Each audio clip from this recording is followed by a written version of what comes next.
The archive room had grown cold, or perhaps it only felt that way because of the weight of the stories that had been shared within its walls. Maison sat in silence, his three eyes staring at nothing in particular, while Vex waited patiently for the merchant lord to gather his thoughts. "There must be a way," Maison finally said, though his voice carried none of its earlier conviction. "Some method of eliminating Jake Sullivan without triggering this response you describe. If the attack appears to be an accident, if there is no evidence pointing to any particular party, surely the humans cannot seek vengeance against a phantom." Vex had expected this question. It was the same question that every desperate being asked when they learned the truth about humanity. The final hope that perhaps cleverness could succeed where force had failed. "Let me tell you one more story," Vex replied. "It is shorter than the others, but perhaps it will be the most important." The holographic display changed to show a Drenari merchant, a thin creature with multiple limbs and compound eyes that reflected the light in strange patterns. His name was listed as Vreth Colin, and the records showed that he had been a successful trader in luxury goods throughout the eastern sectors. Vreth Colin had a dispute with a human businessman named Peter Walsh over a contract involving rare minerals, Vex began. "The details are not important. What matters is that Colin believed Walsh had cheated him, and he decided that the human needed to die." "Another vendetta," Maison observed. "But Colin was clever," Vex continued. "He did not hire assassins or send mercenaries. Instead, he spent 2 years developing a poison that was completely undetectable by human medical technology. He introduced it into Walsh's food during a trade conference, and the human died 3 weeks later from what appeared to be natural organ failure." The display showed medical records and investigation reports, all of them concluding that Peter Walsh had died from a rare but natural condition. There was no evidence of foul play, no witnesses, no connection to Vreth Colin in any way. "The perfect crime," Vex said. Colin returned to his business, confident that he had achieved his revenge without consequences. The humans mourned their loss and moved on with their lives, or so it appeared. But they did not move on, Maison guessed. "Humans have developed something they call the Persistent Investigation Network," Vex explained. "Every death of a human citizen, no matter how natural it appears, is recorded and analyzed. Patterns are tracked across years and decades, waiting for connections that might not be obvious at first glance." The display showed a complex web of data, lines connecting seemingly unrelated events across vast distances of space and time. 3 years after Peter Walsh died, a human investigator named Maria Reyes noticed something unusual, Vex said. Walsh had been in perfect health before attending the trade conference. His symptoms began shortly afterward, and they matched a pattern that had appeared in 2 other deaths over the previous 50 years, deaths that had also occurred after contact with Drenari merchants. "Coincidence?" Maison offered weakly. "The humans did not believe in coincidence," Vex replied. Reyes obtained samples of Walsh's preserved tissue and subjected them to new analysis techniques that had been developed since his death. She found traces of the poison, molecules so rare that they could only have come from a specific region of Drenari space. The display showed the investigation unfolding, a patient and methodical process that slowly narrowed the list of suspects until only one name remained. Vreth Colin believed he had committed the perfect crime, Vex said. But the humans did not give up. They did not accept the official conclusion. They kept investigating, kept developing new methods, kept searching for the truth. And eventually, they found it. "What happened to him?" Maison asked. "The humans did not arrest him," Vex replied. "They did not demand extradition or seek justice through legal channels. Instead, they simply released their findings. Every piece of evidence, every detail of their investigation, all of it made public for the entire galaxy to see." The display showed news reports and commercial records, tracking the rapid destruction of everything Colin had built. His reputation collapsed overnight. His trading partners abandoned him, and financial institutions froze his assets. Within a month, no one in the galaxy would do business with him, Vex continued.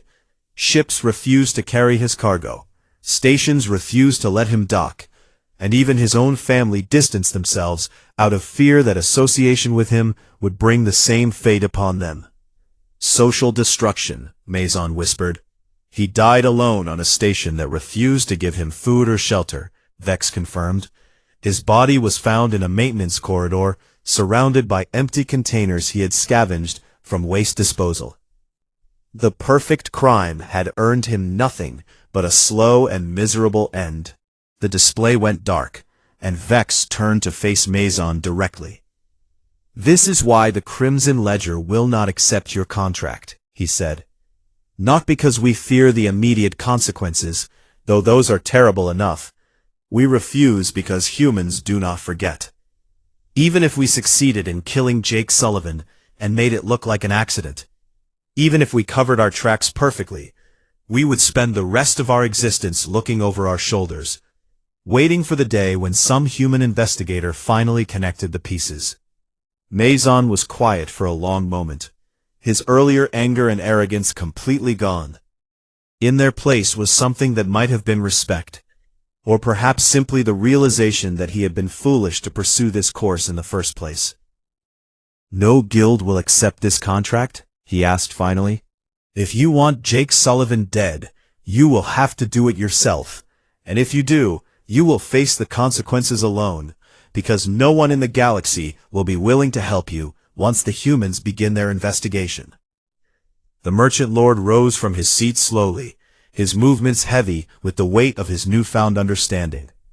He looked at Vex with an expression that was difficult to read, and then he nodded once. "I will cancel my operations near human territory," Maison said quietly. "Perhaps there are opportunities elsewhere that do not carry such risks." "A wise decision," Vex replied. Maison left the archive room without another word, his footsteps echoing through the corridor until they faded into silence. Vex remained where he was for a moment, looking at the darkened display and thinking about the stories he had told. The door opened again, and a young Corthan entered, his scales still bearing the bright colors of youth. This was Trell, a junior coordinator who had been with the guild for only a few cycles. "Did he accept the refusal?" Trell asked. "He did," Vex replied, moving to exit the archive. "He finally understood why we do not take contracts on humans." Trell fell into step beside his superior, his expression thoughtful. "I have heard the stories, but I have never understood why humans are so different from every other species. They are not the strongest or the fastest, or the most technologically advanced. What makes them so dangerous?" Vex considered the question as they walked through the corridors of Nexus Station. It was a question he had asked himself many times over the years, and he had never found a completely satisfying answer. "Most species fight to survive," he finally said.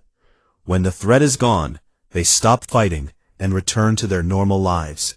Humans are different. They do not fight to survive. They fight to win. And they have proven across 100 conflicts that they do not know how to stop fighting until victory is absolute." Trell absorbed this in silence, and then asked another question. "Do you think they will ever become less dangerous as they integrate further into galactic society?" Vex reached his office and paused at the door, looking back at the young coordinator. It was a good question, one that scholars and military strategists had debated for decades. "I hope I never live long enough to find out," he replied. "Because if humans ever become truly comfortable in this galaxy, if they ever stop seeing themselves as newcomers who need to prove their strength, then the rest of us might finally learn just how much they have been holding back." He entered his office and poured himself a drink, a rare indulgence that he allowed himself, only when a particularly difficult conversation had ended. Outside the window, the lights of Nexus Station flickered in their eternal rhythm. And somewhere among those lights, a merchant lord was making arrangements to leave human space forever. The assassins of the Crimson Ledger would continue their work, taking contracts and ending lives across the galaxy. But they would never forget the rule that kept them alive, the truth that every killer in the universe knew by heart. Humans were off limits, not because of law or morality, but because attacking them was a death sentence. And even the hitmen said no. Maison rose from his seat and began to pace the archive room, his expensive robes dragging across the metal floor as he moved. The merchant lord was clearly troubled by what he had heard, but Vex could see that he was still searching for some weakness, some angle that would allow him to proceed with his plans. "These stories are impressive," Maison admitted, stopping near one of the data storage units. "But they describe individual humans, exceptional cases who possessed unusual determination. Jake Sullivan is not a retired Marine or a vengeful cargo captain. He is a bureaucrat who spends his days negotiating trade agreements and filing reports." "You are missing the point," Vex replied. "The danger does not come from Jake Sullivan himself. It comes from what happens when you harm him." "Explain." Vex gestured for the holographic display to change once again. "I have shown you what individual humans are capable of when they are motivated by vengeance. Now, let me show you what happens when humanity as a whole decides that someone has crossed a line." The display showed an image of a space station orbiting a blue and green world. The station was clearly designed for education, with multiple docking ports for visiting vessels and large observation windows that would give students a view of the planet below. "This is the Meridian Academy," Vex said. 25 years ago, it was one of the most respected educational institutions on the frontier, a neutral facility where children from dozens of species could learn together. Humans, Corvani, Zethrani, Valari, all of them sent their young to study at Meridian. "I have heard of it," Maison said. "It was destroyed in some conflict, was it not?" "The station still exists," Vex corrected, "but its reputation was changed forever by what happened there."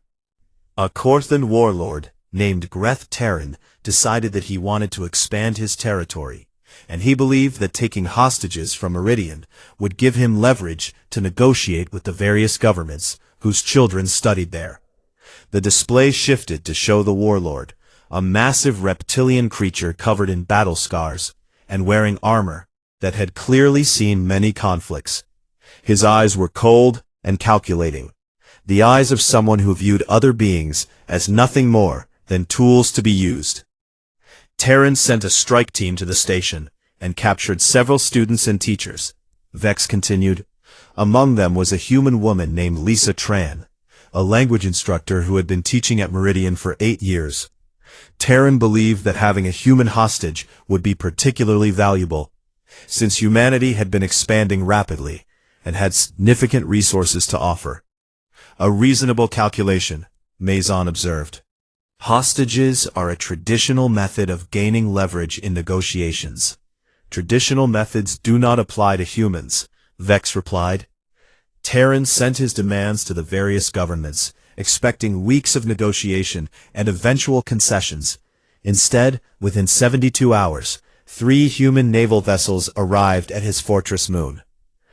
The display showed the warships, sleek and deadly vessels that bristled with weapons and carried the markings of the human military.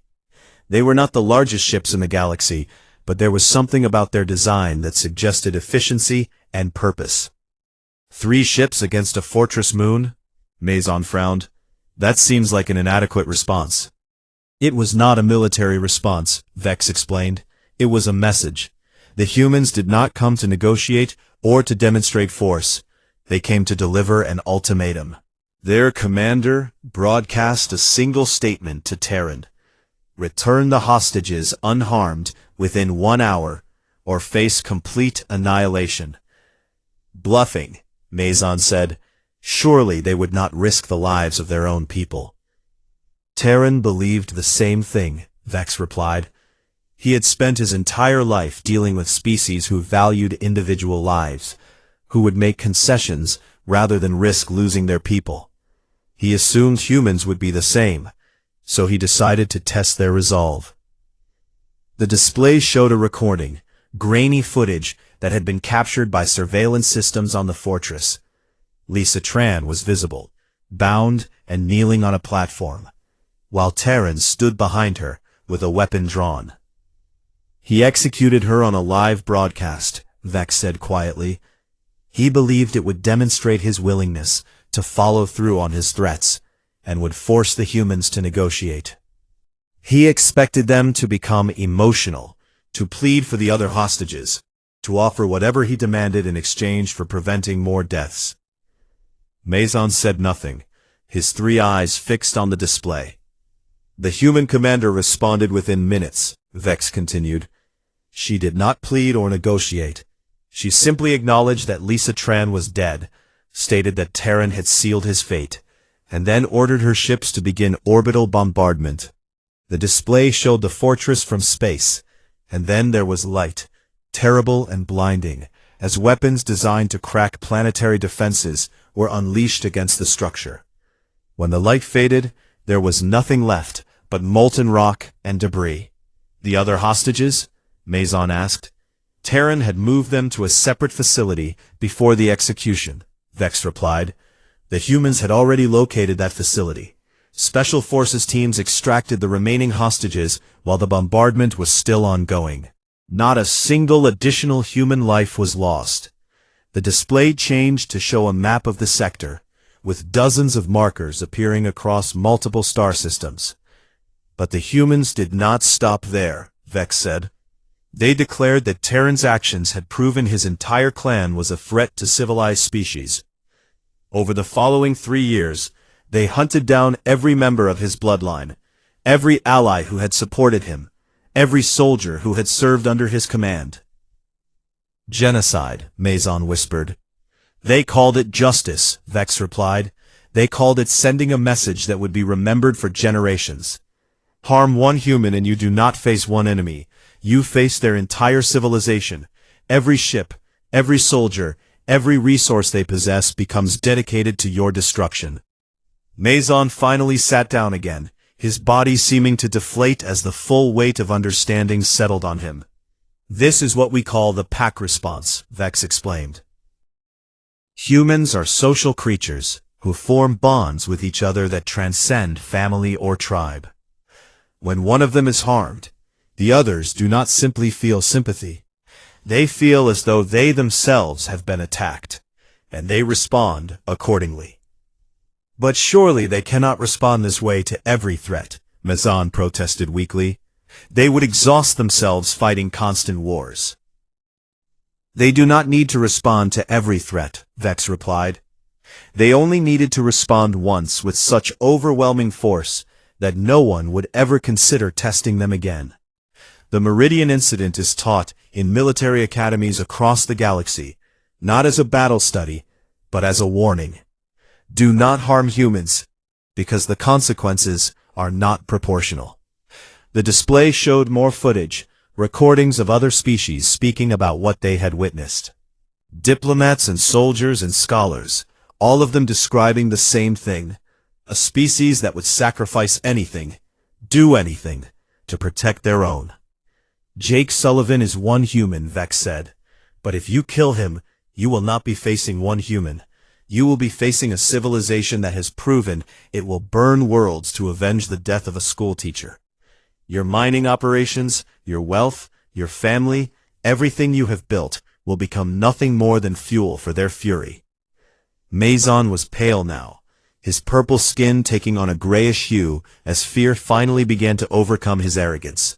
He understood at last what Vex had been trying to tell him, what every assassin in the galaxy already knew. Humans were not prey, they were the most dangerous predators the galaxy had ever seen, and their protection of each other was absolute. Maison sat in silence for a long moment, his 3 eyes fixed on the holographic display that still showed the image of Katie Vance. The Merchant Lord was clearly struggling to process what he had heard, but Vex could see that he was not yet convinced, not completely. One battle, Maison finally said. though his voice had lost much of its earlier certainty. One colony of particularly determined settlers managed to defeat an assassination guild that had grown complacent. This does not prove that all humans are dangerous, only that the Shadow Covenant underestimated their target. Vex had expected this response. Beings like Maison did not easily abandon their assumptions, especially when those assumptions had allowed them to feel superior to others for so long. The Shadow Covenant was not an isolated incident, Vex replied, gesturing for the holographic display to change. What happened on New Montana was simply the most dramatic example of a pattern that has repeated itself across the galaxy for the past 2 centuries. Humans do not simply defend themselves when attacked. They pursue, they remember, and they never stop until they believe justice has been served. Justice, Maison repeated the word with a hint of scorn. A convenient excuse for vengeance.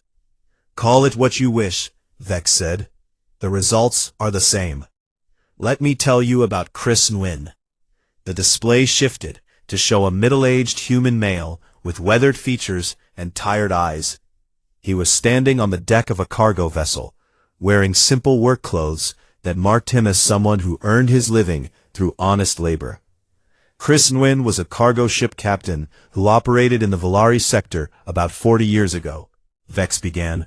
He had a small crew, a wife, and 2 children who traveled with him on his vessel. They were not wealthy, but they had built a good life together, moving supplies between colonies and outposts along the frontier. I am familiar with the Valari sector, Maison said. It was controlled by the Valari Syndicate until their collapse. Their collapse was not an accident, Vex replied. The Syndicate made the mistake of targeting Chris Nguyen's ship during a routine raid. His vessel was carrying medical supplies to a colony that had been struck by an outbreak, and the pirates decided that the cargo was valuable enough to justify killing everyone aboard.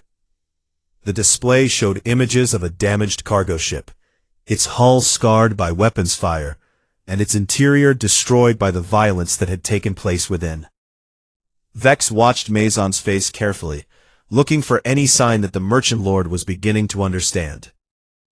Chris was not on the ship when the attack happened, Vex continued. He had stayed behind on a station to negotiate a contract for future deliveries. When he received word of what had happened, he rushed to the coordinates where his ship had been found. But there was nothing left except wreckage and bodies.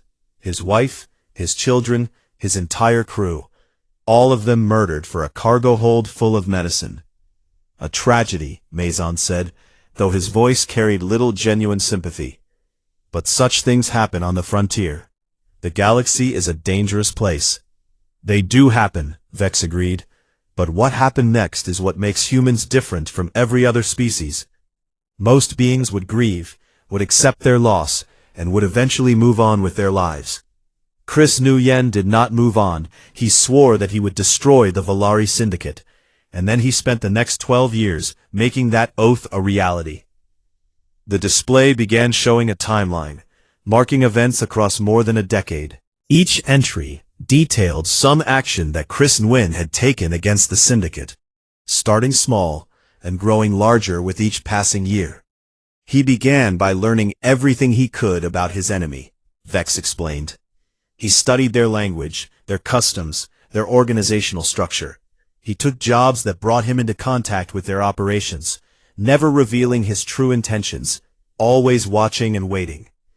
One man against an entire criminal empire? Maison shook his head. He must have had help, backing from some government or rival organization. He had nothing but his own determination, Vex replied.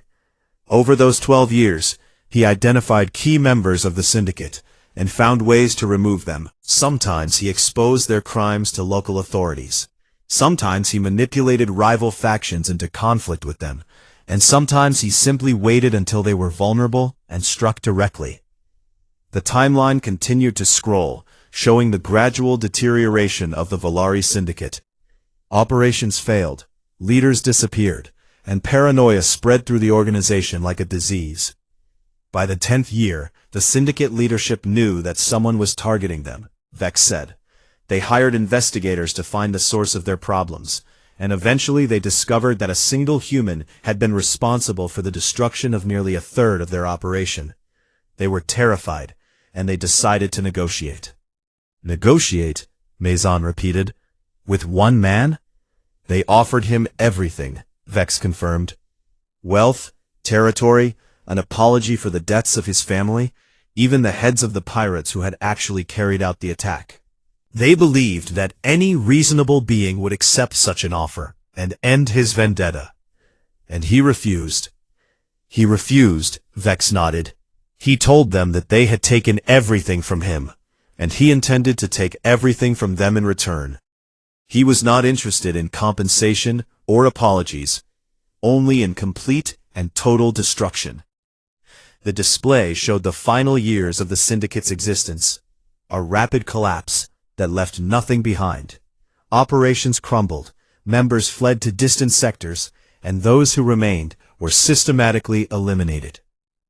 The Valari Syndicate had existed for over 200 years before Chris Nguyen decided to destroy them, Vex said. They controlled trade routes, commanded armies of criminals, and had corrupted officials across a dozen systems. All of it meant nothing against a single human who refused to stop. Maison was quiet now, his earlier arrogance fading as the weight of these stories began to settle on him. This is what humans call persistence, Vex continued. It is not just a trait, it is fundamental to their nature. Their bodies are designed for endurance, capable of traveling vast distances without rest. Their minds are capable of holding on to goals for years, even decades, without losing focus. When they decide that something must be done, they do not stop until it is finished. Surely there are limits, Maison said, but his voice was uncertain. Surely they can be deterred, or discouraged. That is what the Shadow Covenant believed, Vex replied. That is what the Valari Syndicate believed, and that is what every enemy of humanity has believed, right up until the moment they realized their mistake. Humans are not deterred by difficulty or danger. They are motivated by it. The harder you make their path, the more determined they become to walk it. Vex leaned forward, his gray scales reflecting the light from the holographic display. Chris Nguyen died 15 years ago, he said. He passed peacefully in his sleep, an old man who had finally found some measure of peace. But his story is still told in every criminal organization in the galaxy, a warning to anyone who might consider harming a human. Because if you take from them, they will take from you, and they will not stop until the scales are balanced. Maison stared at the display, his three eyes unfocused as he processed what he had learned. The Merchant Lord was beginning to understand. Vex could see it, but there was still more that needed to be said. More examples that would make the danger absolutely clear. Vex led Maison through a series of narrow corridors until they reached a secure archive room deep within the station. The walls were lined with data storage units, each one containing information that governments and corporations would pay fortunes to possess.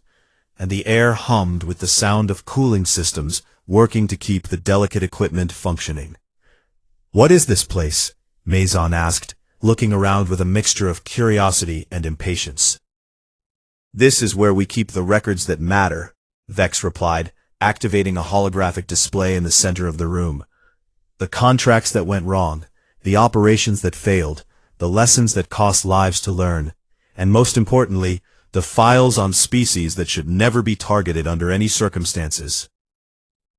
The display flickered to life, showing images of a planet covered in vast mountain ranges and endless forests. Text scrolled alongside the images, detailing population numbers and colonial infrastructure. "This is New Montana," Vex explained.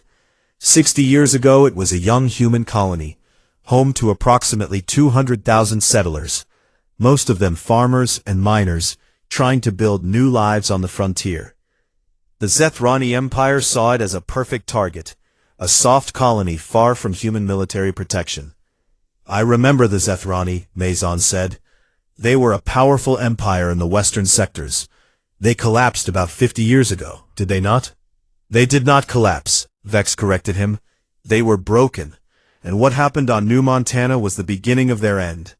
The Shadow Covenant sent 40 of their finest operatives to the colony, assassins who had completed hundreds of contracts across dozens of worlds.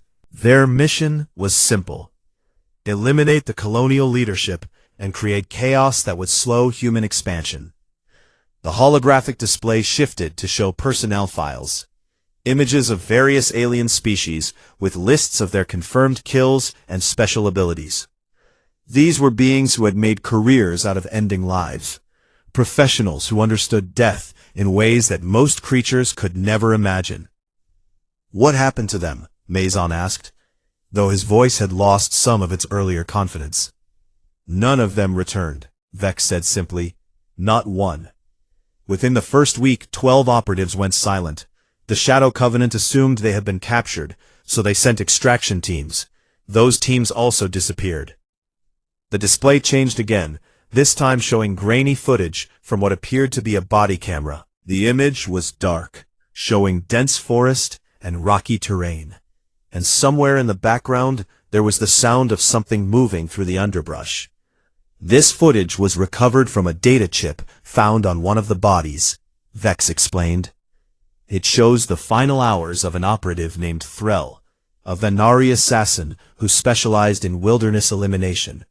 He was hunting a human target, a retired Marine named Danny Ortega, who had been organizing the colonial defense. The footage continued, showing the operative moving carefully through the forest, his thermal sensors scanning for heat signatures. Suddenly, the image jerked, and there was a sharp crack, followed by screaming. The camera tumbled and came to rest, showing only dirt and leaves. A trap, Vex said. A simple pit, covered with branches, lined with sharpened wooden stakes at the bottom. Technology worth thousands of credits, defeated by a hole in the ground. Mazon shifted uncomfortably in his seat, but said nothing. Danny Ortega was 63 years old when the Shadow Covenant came to New Montana, Vex continued. He had no cybernetic enhancements, no military-grade equipment, just the skills he had learned during 30 years of service and a knowledge of the land that the assassins could not match. He tracked 3 operatives through those mountains for 19 days without stopping to rest for more than a few hours at a time. 19 days, Mazon interrupted. That is impossible. No being can maintain a pursuit for that long. Humans can, Vex replied. Their ancestors evolved as pursuit predators on their homeworld. They would chase prey across vast distances, following tracks and signs, until their targets collapsed from exhaustion. It is called persistence hunting, and it made them the dominant species on their planet, long before they developed advanced tools.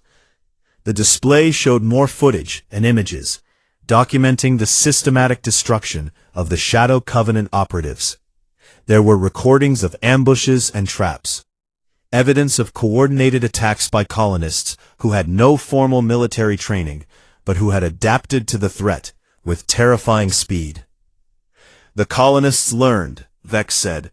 Within a month, they had studied every captured piece of equipment, analyzed every tactic the assassins had used, and developed countermeasures. They shared information across the entire colony, building a network that could track any intruder within hours of their arrival. But surely the Shadow Covenant had the resources to overwhelm them, Mazon protested. 3,000 operatives against a colony of farmers?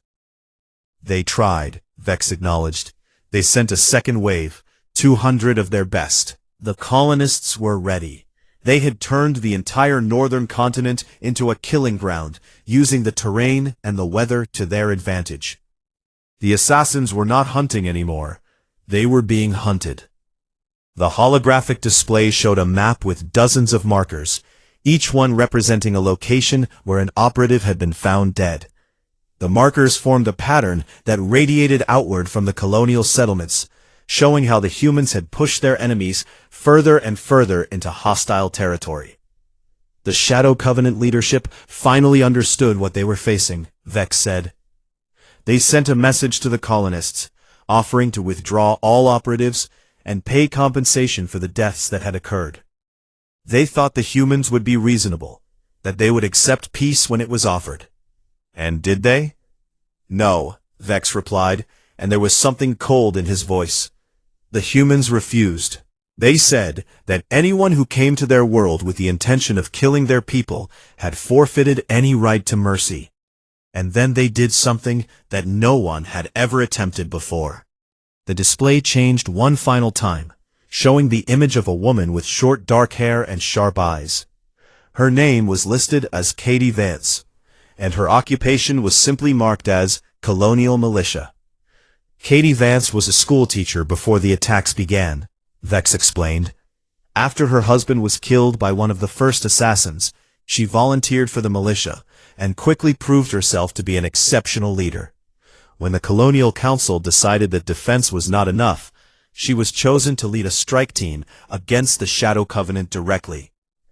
Against their headquarters? Maison asked, his voice barely above a whisper, using information extracted from captured operatives.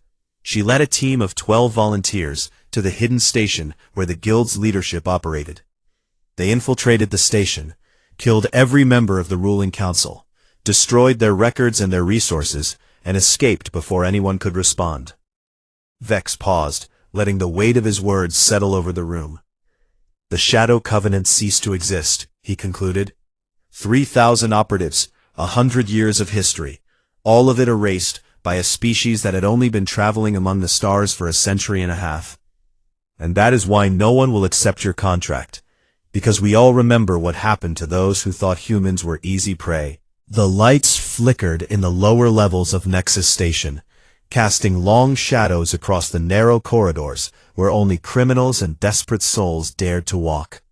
This was the place where fortunes changed hands and lives ended with nothing more than a whispered name and a transfer of credits. Vex Talori sat behind his desk in a room that smelled of recycled air and old secrets, his gray scales catching the dim light as he reviewed the datapad in his four-fingered hands.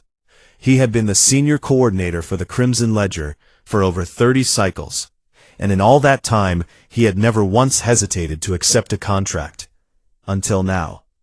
The door slid open with a hiss, and a tall figure entered the room. Dreth Maison was a Corvani merchant lord, his purple robes trimmed with gold thread that probably cost more than most beings earned in a lifetime.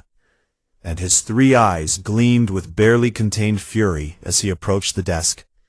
I have been waiting for 6 standard hours, Maison said, his voice carrying the sharp edge of someone who was not accustomed to being ignored. I was told the Crimson Ledger was the most efficient organization in the business, yet here I stand, still waiting for an answer to a simple request. Vex set down the datapad and gestured for Maison to take a seat. The merchant lord remained standing, which told Vex everything he needed to know about how this conversation would go. Your request is not simple, Vex replied, keeping his voice calm and measured. You have asked us to eliminate a human diplomat named Jake Sullivan, who has been interfering with your mining operations in the Kellar sector. And what is complicated about that? Maison demanded. I am offering 500,000 credits for a single target, which is more than generous for someone of his status. He is not a military commander or a political leader, just a mid-level diplomat who has been causing problems for my business.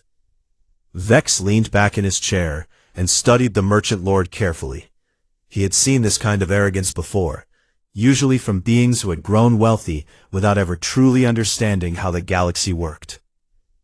I have consulted with every operative in our organization, Vex said slowly.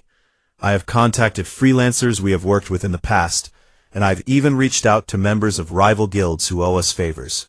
The answer is the same from everyone. And what answer is that? No. Maison's 3 eyes blinked in confusion, as if the word itself was foreign to him. No? What do you mean, no? I'm offering a fortune for a simple job. The job is not simple, Vex repeated. The target is human, and that changes everything. The merchant lord let out a harsh laugh that echoed off the metal walls. Human? You are telling me that the most feared assassination guild in 4 sectors is afraid of humans? They are newcomers to the galactic stage, barely 200 years since they discovered faster-than-light travel. They are soft, emotional creatures who waste their time on art and philosophy instead of building proper empires. Vex remained silent, allowing Maison to finish his outburst. He had heard similar arguments before, always from beings who had never actually dealt with humans in any meaningful way. I will double the payment, Maison said, leaning forward with his hands on the desk. 1 million credits for 1 diplomat. Surely someone in your organization needs that kind of money. I have already offered your contract to Scar Ven, Vex replied. The name caused Maison to pause. Even someone as isolated as a merchant lord had heard of Scar Ven, the assassin who had single-handedly killed an entire planetary council in a single night, the operative who had never failed to complete a contract in over 40 years of service. And he refused? He did not even let me finish explaining the job, Vex said. The moment I mentioned that the target was human, he stood up and walked out of the room without saying a word. I have never seen him react that way to anything. Maison straightened and began pacing the small office, his robes swishing against the floor as he moved. This is absurd. There must be someone who will take this contract. What about the Void Dancers or the Silent Hand? Surely there are other organizations willing to do what you will not. I contacted them as a courtesy, Vex admitted. They gave the same answer. No one will touch a human target, not for any price. Why? Maison stopped pacing and turned to face Vex directly. What is it about these creatures that inspires such fear? They are not physically imposing. They have no natural weapons, no armor, no venomous glands. By every measure they should be easy targets. Vex reached into his desk and pulled out a small data crystal, holding it up so the light caught its surface. This contains the history of every organization that has ever attempted to harm humans. Guild records, intelligence reports, survivor testimonies, all of it points to the same conclusion. Which is what? Attacking humans is a death sentence, Vex said, and for the first time his voice carried a hint of something that might have been fear. Not a risk, not a gamble, but a certainty.